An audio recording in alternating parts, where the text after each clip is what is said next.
Hello, friends. This is Shamshad here. I hope you all will be fine. Welcome to my YouTube channel. Our goal of this digital electronics lecture is to make digital electronics subject as one of the easiest subject for you. So if you learned something from my channel, then please like, share and subscribe to my channel. Now we are moving towards the topic. So let's start the today's topic. Hello everyone, आज का हम लोगों का topic है D flip flop. ये एक बहुत ही important topic है सीक्वेंशियल सर्किट के लिए, क्योंकि फ्लिप फ्लॉप अगर आप समझ जाएंगे तो आप सारे सीक्वेंशियल सर्किट का बेसिक एलिमेंट समझ जाएंगे, जो कि ज्ञान कहलाता है मेमोरी। ओके, हम लोग अभी इससे पहले देखा था कि सबसे पहले शुरू स्टार्टिंग से जब मैंने डिजिटल इलेक्ट्रॉनिक्स शुरू किया था, तब से मैं कॉम्बिनेशन सर्किट पढ़ाते हुए 21 लेक्चर तक हम लोगों ने कॉम्बिनेशन सर्किट को फिनिश किया। ओके, और उसके बाद मैंने सीक्वेंशियल सर्किट शुरू किया। तो क्या डिफरेंस है basically combinational circuit and sequential circuit में, ये तो आप लोगों ने अपने से अब तक डिसाइड कर लिया होगा, क्योंकि मैंने जिस दिन बताया था कॉम्बिनेशनल सर्किट और सीक्वेंशियल सर्किट समझाया था जिस लेक्चर में, उस दिन पिक्चर बना के समझाया था। आई होप आप लोगों को वो पिक्चर भी याद होगा। ओके, मैं आपके रिमाइंड के लिए एक बार रिवाइंड कर देता हूं, पीछे से दिखा देता हूं। देखिए, ये मैंने सर्किट बनाकर दिखाया था कि ये क्या है। अगर एक ऐसा डिवाइस, एक ऐसा सर्किट जिसमें क्या हो, प्रेजेंट इनपुट अप्लाई हो और वो क्या दे, सिर्फ प्रेजेंट आउटपुट दे। ठीक है, यानी उसका आउटपुट सिर्फ डिपेंड करे, सिर्फ और सिर्फ किस पे डिपेंड करे, इनपुट पे। ओके, यानी कि उसका आउटपुट किस पे डिपेंड करता है, सिर्फ और सिर्फ प्रेजेंट इनपुट पे डिपेंड करे, बाकी उसको पास्ट आउटपुट से कोई मतलब ना हो। ठीक है, तो ऐसा सर्किट कहला रहा था कॉम्बिनेशनल सर्किट, जो ये पार्ट है। ओके, बाद में हमने इस कॉम्बिनेशनल सर्किट में क्या किया था, एक फीडबैक पाथ ऐड कर दिया था। ये एक फीडबैक पाथ ऐड कर दिया था, और साथ में ये फीडबैक क्या किया था, फीडबैक पाथ ऐड करने से पहले एक मेमोरी लगा दिया था। ओके, ये मेमोरी क्यों, क्या कर रहा था, मेमोरी का काम था कि ये जो पास्ट आउटपुट, ये यहां जो आउटपुट प्रेजेंट हो रहा है पहले से, यानी जो आउटपुट पहले आया है उस आउटपुट को ये स्टोर करेगा। ओके, और उसके बाद इसको क्या करेगा, ले जाके प्रीवियस इनपुट के साथ क्या करेगा, फीड करेगा कॉम्बिनेशनल सर्किट में। मतलब अब आपको ये दिखाई दे रहा है कि यहां पे कितना इनपुट फीड होगा, एक करंट इनपुट और एक पास्ट आउटपुट। ओके, क्या फीड हो रहा है, current input and past output दोनों मिलकर फीड हो रहा है।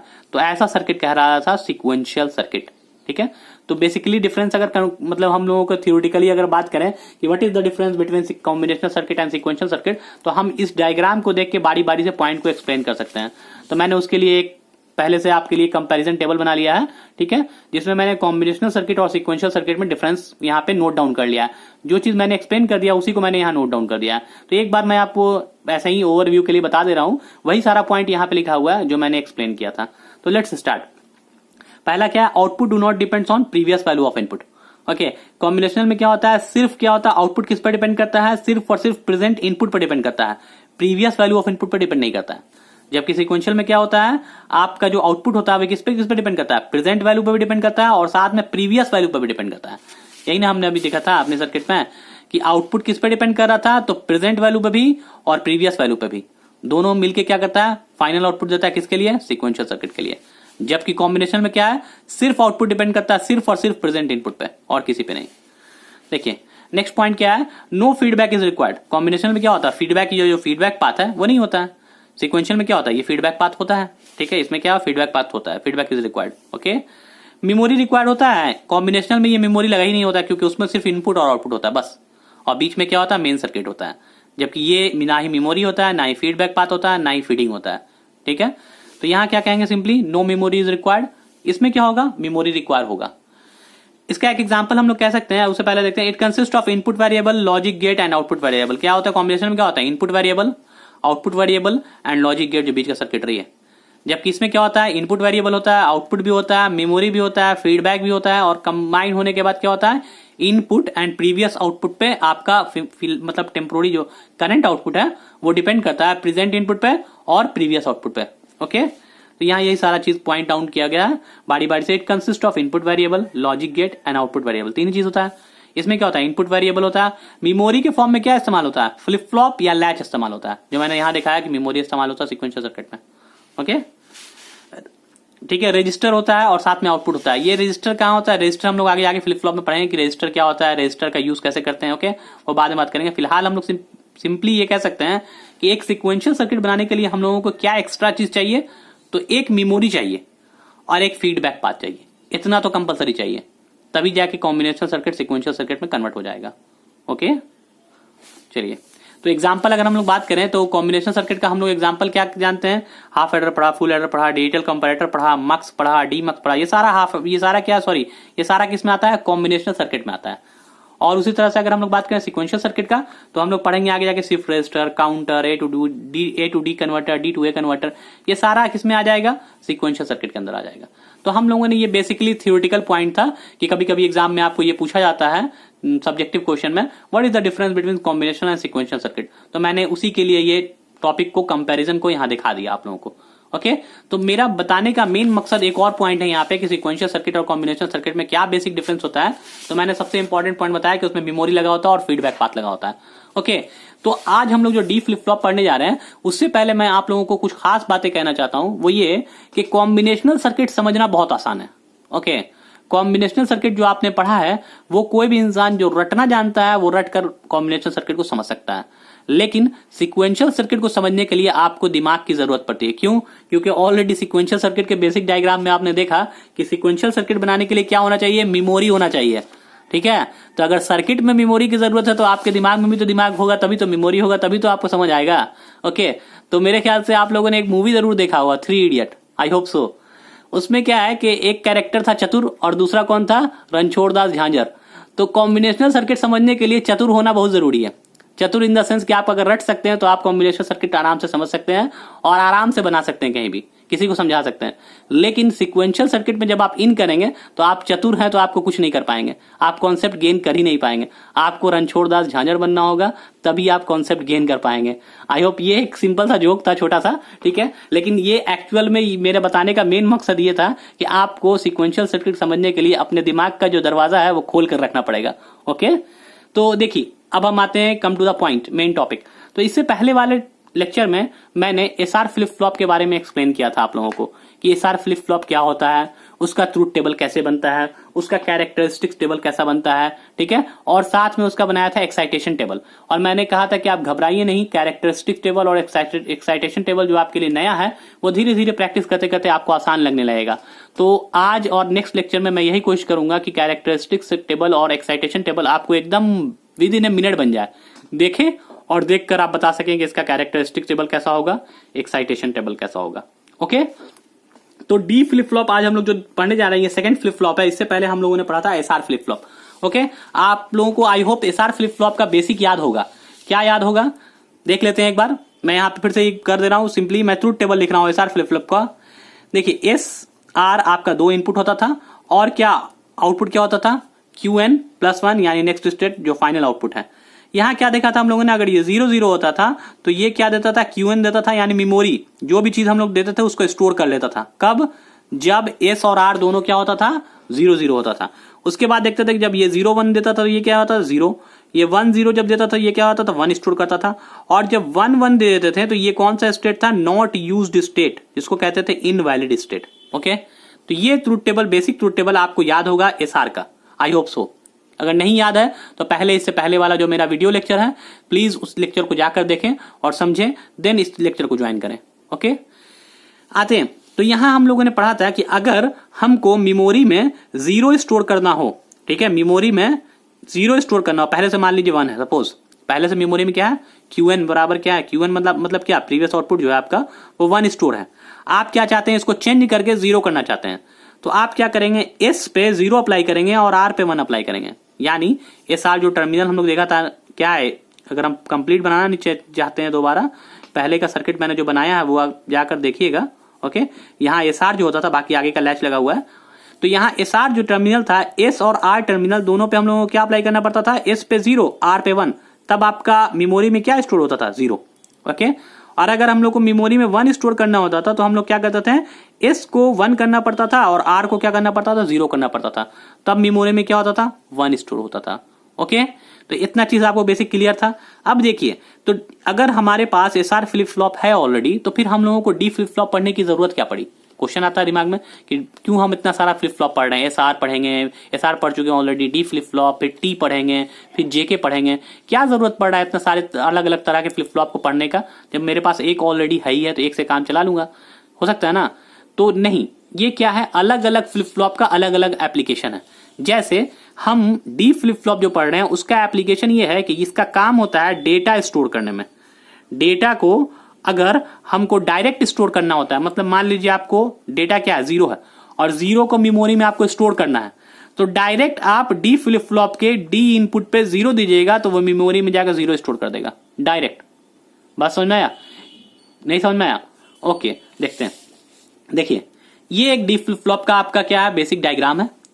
इसमें क्या दिखाई दे रहा है, एसआर फ्लिप फ्लॉप, इसका इंटरनल सर्किटरी क्या है, एसआर फ्लिप फ्लॉप है। लेकिन बाहर में क्या है, 2 इनपुट की जगह मैंने क्या किया है, एस और आर को क्या किया है, एक दूसरे का कॉम्प्लीमेंट बना दिया है। एक देखिए, एक नॉट गेट लगा के आर को जोड़ दिया है। ओके, तो मैंने इस तरह से एसआर फ्लिप फ्लॉप को अरेंज किया है कि ये दोनों इनपुट को एक साथ कनेक्ट कर दिया है और दोनों एक दूसरे का क्या है, कॉम्प्लीमेंटेड फॉर्म है। ओके, और फाइनली हम लोग एक इनपुट बाहर निकाला, डी। ठीक है, ऐसा क्यों किया? अब बात हुआ कि ऐसा क्यों किया, तो हम लोग चाहते हैं कि हम लोग यहां पे जो भी इनपुट दें, सपोज 1 दें तो यहां आउटपुट क्या हो जाए, 1 आ जाए। अगर हम यहां 0 दें तो इसमें क्या हो जाए, 0 स्टोर हो जाए। तो उससे क्या होगा, सिर्फ हमको जो स्टोर करना होता है, जो डेटा स्टोर करना होगा, सिर्फ उसको डायरेक्ट हम यहां अप्लाई करेंगे, आउटपुट में वो स्टोर हो जाएगा। ठीक है, जबकि इससे पहले एसआर फ्लिप फ्लॉप में क्या होता था, अगर हम लोगों को 0 स्टोर करना होता था तो हम लोग को एस टर्मिनल पे 0 देना पड़ता था, आर टर्मिनल पे 1 देना पड़ता था। मतलब अलग अलग टर्मिनल पे अलग अलग इनपुट अप्लाई करना पड़ता था, तब जाके 0 स्टोर होता था ना। लेकिन इसमें डी फ्लिप फ्लॉप में क्या करना है, कुछ नहीं।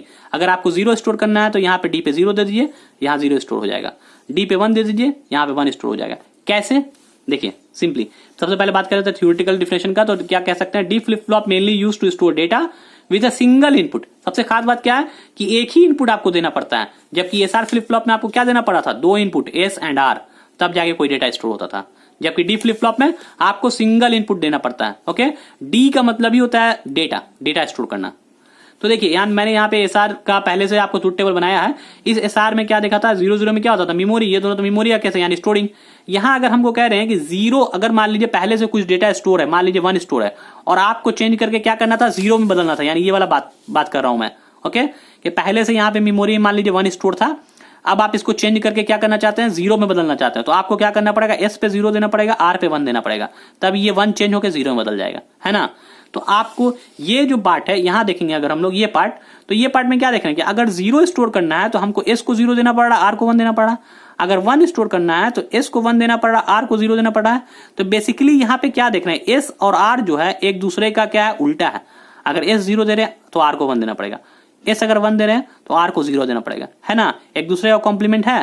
तो सिंपली अगर हमको एस में 0 अगर देंगे तो आर को 1 देना पड़ेगा, तब जाकर 0 स्टोर होगा। अगर हमको 1 स्टोर करना है तो एस में 1 देंगे, आर को 0 देना पड़ेगा, तभी ये होगा। तो हमने यही काम किया, एस और आर एक दूसरे का कॉम्प्लीमेंट है, यहां सीधा दिखाई दे रहा है, तो मैंने एस और आर को एक दूसरे के कॉम्प्लीमेंट बना के कनेक्ट कर दिया। ओके, एस और आर को क्या किया, एक दूसरे का कॉम्प्लीमेंट बनाकर कनेक्ट कर दिया, और क्या किया, फाइनली एक इनपुट डी निकाल दिया। अब देखिए, अब आप अप्लाई कीजिए इस पे, देखिए क्या स्टोर होता है, क्यूएन और क्यूएन पे जो मतलब जो चीज आप स्टोर करना चाहते हैं क्या स्टोर होता है, देखते हैं। तो डी पे अगर हम लोग सपोज 1 दें, यहां देखते हैं, ठीक है, पहले इसी को देख लेते हैं, उसके बाद वहां जाएंगे। यहां डी को अगर आप क्या करें, 1 दें, यहां पे डी इक्वल टू 1, तो 1 देंगे तो क्या हो जाएगा, एस में क्या जाएगा, 1 जाएगा, आर में क्या आएगा, 1 का कॉम्प्लीमेंट मतलब क्या आएगा, 0 आएगा। ओके, यहां 1 और यहां 0, तो एस आर में क्या होता है, यहां 1 एस में 0 और आर में 1, सॉरी एस में 1 आर में 0 देने पे क्या हो जाता है, तो आउटपुट 1 हो जाता है, यानी यहां पे आउटपुट आपको क्या आएगा, 1 आएगा। ये कॉम्प्लीमेंट, ये तो इसका बात ही नहीं करना अभी फिलहाल, ठीक है। सिंपली क्या हो गया, स्टोर क्या हो गया मेरा, 1। यानी अगर आप 1 देना, अगर आप आउटपुट में मेमोरी में यानी फ्लिप फ्लॉप में 1 स्टोर करना चाहते हैं, तो इनपुट में अगर आप डायरेक्ट डी के इनपुट में 1 दे देंगे तो ये 1 स्टोर हो जाएगा। कैसे स्टोर हो गया, डी इक्वल टू 1 रखा तो एस इक्वल टू 1 हो गया, आर इक्वल टू 0 हो गया। और ये एसआर फ्लिप फ्लॉप का कैरेक्टर, एसआर फ्लिप फ्लॉप का ट्रूथ टेबल ये कहता है कि अगर एस बराबर 1 हो जाए और आर बराबर 0 हो जाए, एस बराबर 1 और आर बराबर 0 हो जाए, तो आउटपुट क्या हो जाता है, आउटपुट आपका 1 हो जाता है, आउटपुट 1 हो गया। क्लियर, समझ में आया। अब क्या करें, इसको उल्टा कर दें, डी बराबर 0 अगर हम स्टोर करना चाहते हैं, यहां डी बराबर 0 दें, तो 0 देंगे तो क्या हो जाएगा, यहां पे इसमें 0 आ जाएगा। ओके, और ये यहां पे क्या आएगा, 0 का उल्टा, यानी यहां पे क्या आएगा, 1 आएगा। तो यहां 0 यहां 1, यानी s का वैल्यू 0 r का वैल्यू 1। देखिए, तो s का वैल्यू 0 r का वैल्यू 1, तो मेमोरी में क्या स्टोर होगा, 0, यानी यहां पे क्या आ जाएगा, चेंज होके 0 आ जाएगा। कैसे, जब d 0 दिया तो आउटपुट 0 स्टोर हो गया, जब d 1 दिया तो आउटपुट 1 स्टोर हो गया। समझ में आ रहा है। तो flip flop, D flip flop का क्या बेनिफिट है, हमको जो भी डेटा डी फ्लिप फ्लॉप के मेमोरी में स्टोर करना होता है, हम उसको डी इनपुट टर्मिनल पे डायरेक्ट अप्लाई करते हैं, वो डेटा जाके इसकी मेमोरी में स्टोर हो जाता है। ठीक है, यानी सिंगल इनपुट अप्लाई कीजिए, डायरेक्ट वो स्टोर हो गया, आपको 2 इनपुट अप्लाई करने की जरूरत नहीं है। तो ये बेनिफिट हो गया डी फ्लिप फ्लॉप का। ओके, आई होप सो आपको ये सारा चीज अच्छे से समझ में आ गया होगा, ये बेसिक चीज था। अगर हम इसको बात करें, देखिए तो ये तो इंटरनल सर्किटरी हम लोग दिखा दिया कि एसआर फ्लिप फ्लॉप अंदर में होता है डी के। अगर हम बेसिक बात करें कि डी फ्लिप फ्लॉप का मतलब बाहर से एक्सटर्नल सिंबल कैसा होगा, तो ये इस तरह का होगा, एक इनपुट होगा सिर्फ डी। ओके, एक क्लॉक होगा, क्लॉक तो रहना ही है क्योंकि क्लॉक पल्स जब हाई होगा तभी ये वर्क करना शुरू करेगा। ओके, और ये क्या है बताया था, ये एज ट्रिगर है। तो यहाँ क्या बात करें, इसी का सिंबल मैं क्या कर रहा हूँ, इसका शॉर्टकट फॉर्म जो कि आपको सर्किट में दिखाई देगा, जहां भी सर्किट डी फ्लिप फ्लॉप का बना हुआ होगा, यानी जहां भी आप डी फ्लिप फ्लॉप को यूज करेंगे किसी भी सर्किटरी में, तो इस तरह का सिंबल बना हुआ मिलेगा आपको। एक डी इनपुट होगा, एक क्लॉक होगा और 2 आउटपुट होगा। अगर हम बात करें इसके अंदर का सर्किट क्या है, तो इसके अंदर ऐसा एसआर फ्लिप फ्लॉप लगा हुआ है। तो ये मैंने डैश डैश करके घेर दिया, यानी ये पूरा एक ब्लॉक बना के यहाँ पे इस फॉर्म में कन्वर्ट हो गया। बाहर का एक डी इनपुट यहां दिखा दिया गया, क्लॉक यहां दिखा दिया गया, क्यू और क्यू बार अपनी जगह पे। तो आपको बेसिक समझ में आया कि हमको डी फ्लिप फ्लॉप का अगर सिंबल बनाना होगा तो ये एक्चुअली होता है। ठीक है, लेकिन इंटरनल सर्किटरी के साथ दिखाना हो तो ये होता है। और कैसे वर्क करता है तो आप इससे एक्सप्लेन कर सकते हैं कि डी फ्लिप फ्लॉप किस तरह से वर्क करता है। और डी फ्लिप फ्लॉप का काम क्या होता है, तो डी फ्लिप फ्लॉप का काम होता है कि जो भी डेटा हमको स्टोर करना होता है फ्लिप फ्लॉप में, हम उसको डी इनपुट टर्मिनल पे अप्लाई करते हैं, और डायरेक्टली जैसे ही हम अप्लाई करते हैं तो क्या होता है, उसके करस्पॉन्डिंग एस और आर क्या हो जाता है, कन्वर्ट हो जाता है, और हमको आउटपुट में वो डेटा जाके स्टोर हो जाता है। Clear, I hope so. चलिए, तो हम लोग अगर बात करें इसका ट्रूथ टेबल के बारे में कि डी फ्लिप फ्लॉप का ट्रूथ टेबल कैसा होगा। ओके, तो ट्रूथ टेबल सिंपली बात करें तो सबसे पहले हम लोग क्या करते हैं, क्लॉक पल्स अप्लाई करेंगे, मालूम है। ठीक है, यहाँ पे इसका सर्किट बना दिया, यहाँ पे क्लॉक अगर 0 होगा तो 0 होगा, तो ये क्या है, पॉजिटिव एज ट्रिगर है, तो 0 पे वर्क करेगा, नहीं वर्क करेगा। तो ये क्या होगा, डी कुछ भी अप्लाई कीजिए स्टोर नहीं होगा, पहले से जो यहाँ पे है वही स्टोर रहेगा। ओके, तो इसका मतलब हो गया पहले से जो डेटा स्टोर है वही मेमोरी की तरह वर्क करेगा। मतलब अब देखिए, क्लॉक को 1 करेंगे, मतलब ये पॉजिटिव एज ट्रिगर है, यानी ये क्या हो जाएगा, हाई होगा, तब ये वर्क करना शुरू करेगा। डी फ्लिप फ्लॉप क्या होगा, वर्क करना शुरू करेगा। मैंने ये शुरू में ही बताया कि फ्लिप फ्लॉप कब वर्क करता है, जब ये इनपुट, इस इनपुट का नाम क्या दिया था आप लोगों को, इसका इनपुट का 2 नाम दिया था। एक दिया था कि इनेबल इनपुट यहां पे अप्लाई करेंगे। ओके, ये कहलाता है कंट्रोल इनपुट बेसिकली। और कंट्रोल इनपुट पे अगर हम लोग क्लॉक अप्लाई करते हैं और अगर वो पॉजिटिव एज ट्रिगर है, इस फॉर्म में अगर बना हुआ रेक्टेंगल, सॉरी इस फॉर्म में ट्रायंगल बना हुआ है, तो वो कहलाता है पॉजिटिव एज ट्रिगर। अगर यहाँ बबल बना देते हैं तो वो कहलाता है निगेटिव एज ट्रिगर। तो वो मैं बता चुका हूं, मैं पहले लेक्चर में, अपने क्लॉक वाले लेक्चर में, वीडियो लेक्चर में मैंने उसको एक्सप्लेन किया। तो बार बार मैं एक्सप्लेन नहीं करना चाहता, आप लोग उस लेक्चर को जाकर देखें और फिर इस लेक्चर को ज्वाइन करें। ओके, तो यहाँ देखिए बेसिकली क्या है, 1 अगर अप्लाई करेंगे तो यहाँ ही हो जाएगा, मतलब ये ऑन हो जाएगा, डी फ्लिप फ्लॉप वर्क करने लगेगा। अब हम यहाँ 0 स्टोर करेंगे, सॉरी 0 अप्लाई करेंगे डी इनपुट पे, तो क्यू में क्या हो जाएगा, 0। जो अप्लाई करेंगे वही स्टोर हो जाएगा। 0 अप्लाई करेंगे 0 स्टोर, 1 अप्लाई करेंगे, सॉरी क्लॉक 1, और डी में अगर हम 1 अप्लाई करेंगे तो आउटपुट क्या स्टोर करेगा, 1। यानी यहां अगर हम 1 देंगे तो यहाँ 1। अभी हम लोग करके देखा था इसको, क्यों, क्योंकि ये अंदर का जो सर्किटरी है वो एसआर की तरह वर्क करता है, और एसआर में हम लोग देखा था कि अगर हम लोग को 0 स्टोर करना होता है एस को 0, आर को 1 देना पड़ता है। तो ये इंटरनल सर्किटरी मैंने इस तरह से अरेंज किया है कि जैसे ही डी में अगर हम 0 देते तो एस में 0 चला जाए, आर में 1 चला जाए, और 0 1 जब जाता है तो यहाँ 0 स्टोर हो जाता है। ये तो बताया मैंने। ठीक है, तो ये सिंपली अगर हम देखेंगे ट्रूथ टेबल, तो ये डी फ्लिप फ्लॉप का ट्रूथ टेबल हो गया। तो अगर हम इससे आउटपुट लिखें, यानी सिंपली अगर पूछें कि QN+1 और डी में क्या रिलेशन है, तो देखिए यहाँ पे QN+1 और डी में क्या रिलेशन है, दोनों क्या है, ऑलमोस्ट यहाँ अगर 0 है तो ये भी 0, यहाँ 1 है तो यहाँ 1। तो यानी क्या है, जो आपको आउटपुट चाहिए वही आप डी में अप्लाई करेंगे, जो आपको आउटपुट में चाहिए वही डी में अप्लाई कीजिए। 0 चाहिए तो 0 अप्लाई कीजिए, 1 चाहिए तो 1 अप्लाई कीजिए। तो इससे हम क्या कह सकते हैं, लिख सकते हैं कि QN+1 जो है, यानी कि आपका नेक्स्ट आउटपुट जो चाहिए आपको फ्लिप फ्लॉप में जो स्टोर करना है, वो क्या है, डी के बराबर होना चाहिए। जो डी में अप्लाई कीजिए वही जाके स्टोर हो जाएगा। क्लियर, तो ये बेसिक सा ट्रूथ टेबल था डी फ्लिप फ्लॉप का। अब अगर हम चाहें तो इससे हम लोग एक्साइटेशन कैरेक्टरिस्टिक्स टेबल बना सकते हैं, फिर उसके बाद इसका एक्साइटेशन टेबल भी बना सकते हैं। तो कैरेक्टरिस्टिक्स टेबल के लिए क्या चाहिए, डी फ्लिप फ्लॉप और टी फ्लिप फ्लॉप का कैरेक्टरिस्टिक्स टेबल और एक्साइटेशन टेबल बनाने की उतनी जरूरत नहीं पड़ती है, बहुत ही बेसिक होता है, एकदम सिंपल होता है।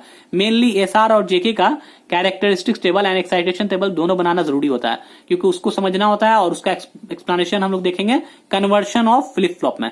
तो मैं अभी बता देता हूं, ठीक है, देख लेते हैं बेसिकली। तो चलिए हम लोग देखते हैं कैरेक्टरिस्टिक्स टेबल ऑफ, क्या किसका बनाने आ रहे हैं, डी फ्लिप फ्लॉप का कैरेक्टरिस्टिक्स टेबल।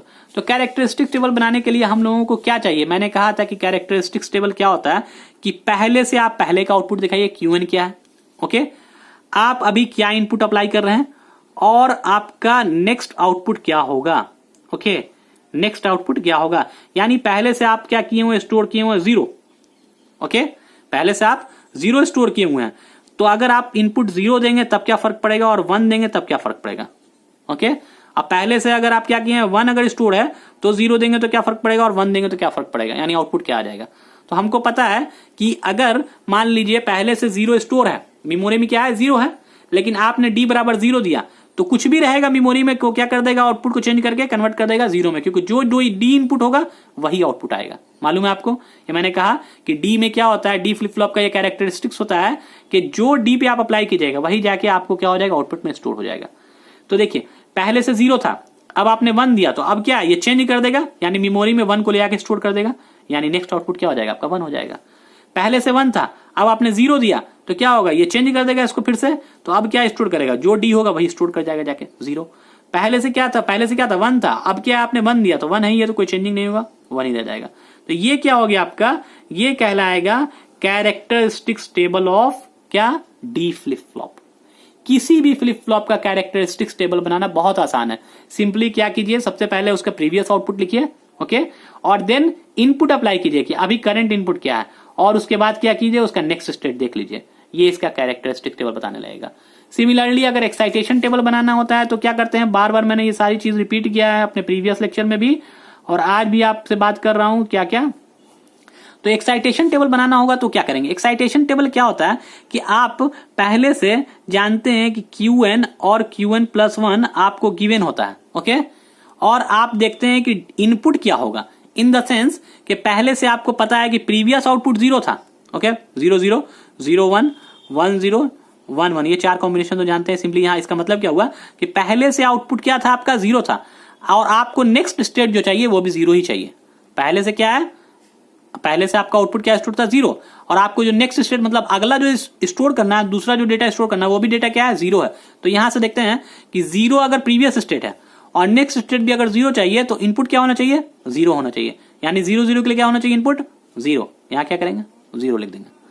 अब क्या है, अगर पहले से 0 और अब आप स्टोर करना चाहते हैं 1, तो डी क्या होना चाहिए, देखिए पहले से 0 है और अब आप स्टोर करना चाहते हैं 1, तो क्या होना चाहिए, डी 1 होना चाहिए, यहां 1 लिखा जाएगा, ओके।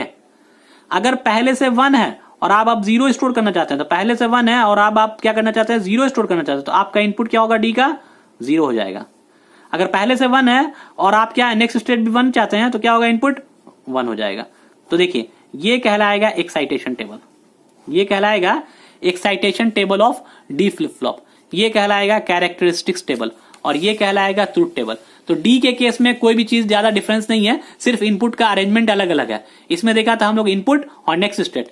कैरेक्टरिस्टिक्स टेबल में क्या देखा था हम लोग, previous state, input and next state. Excitation table में क्या होता है, previous state, next state, then what will be the input, okay. तो ये सारा बेसिक चीजें था जो हम लोग पहले से बात कर चुके हैं, कौन से फ्लिप फ्लॉप में, एसआर फ्लिप फ्लॉप में, ठीक है। एसआर फ्लिप फ्लॉप में भी हम लोग बना के देखा था ये सारा चीज, और यहां हम लोग डी फ्लिप फ्लॉप में इसको दोबारा रिवाइज कर लिया।